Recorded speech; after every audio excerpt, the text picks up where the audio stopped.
kali ini kita akan membahas faktor penyebab korupsi. Apa sih faktor-faktor penyebabnya korupsi? Simak videonya ya.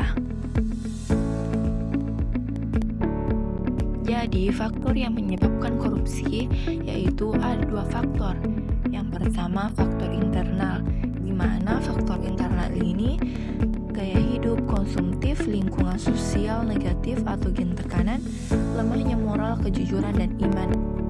Yang kedua, ada faktor eksternal, lingkungan sosial yang permisif, gaji rendah, dan tekanan ekonomi, ketidakstabilan politik, lemahnya sistem akuntabilitas dan transparansi.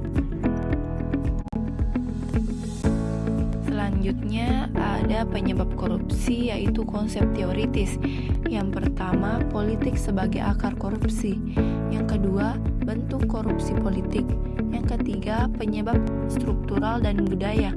Yang keempat, rumus Klitgard tahun 2025. Ada juga beberapa faktor, yaitu faktor sosial dan budaya, di mana sistem eksklusif berbasis etnis dan loyalitas pribadi, masyarakat permisif dan rendahnya partisipasi pengawasan. Yang kedua, faktor struktural dan organisasi, lamanya sistem checks dan balances, akumulasi kekuasaan tanpa transparansi.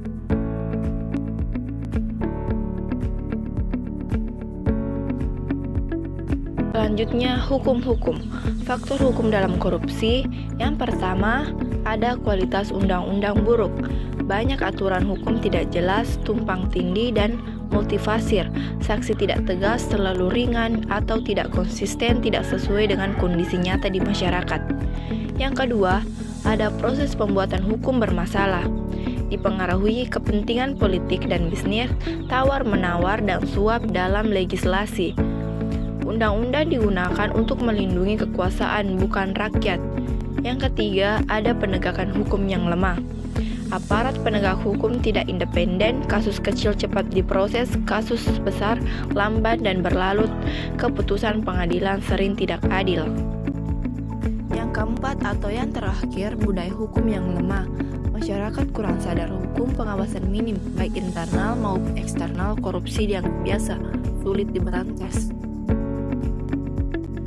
Selanjutnya, penyebab korupsi dan perspektif teoritis. Determinisme budaya korupsi dikaitkan dengan warisan budaya seperti kebiasaan Jawa kuno.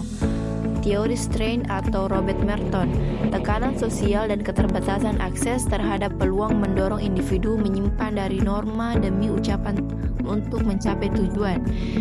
Yang ketiga ada teori kesatuan sosial atau Emil Durkheim. Masyarakat terbentuk perilaku individu, jika norma dan institut korup, maka individu cenderung ikut korup.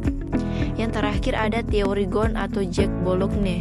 Korupsi muncul dari greed atau keserakahan, opportunity atau kesempatan, need kebutuhan atau tuntunan, exposure tingkatan pengawasan dan hukuman. Selanjutnya, penyebab korupsi faktor internal dan eksternal. Nah, faktor internal ini dari dalam individu, moral rendah, tidak punya integritas, mudah tergoda, dan sifat serakah, keinginan berlebih untuk kaya. Gaya hidupnya itu konsumtif, gengsi, dan kebutuhan mewah tidak seimbang dengan penghasilan. Pengaruh sosial, keluarga atau lingkungan mendukung perilaku penyimpangan. Faktor eksternal, lingkungan dan sistem. Budaya masyarakat, toleransi terhadap korupsi, kurang kesadaran publik, ekonomi sulit, tekanan kehidupan hidup mendorong korupsi, politik dan kepemimpinan yang lemah. Pemimpin memberi contoh buruk, pengawasan lemah, kurangnya kontrol, sanksi dan transparansi. Jadi itulah tadi pembahasan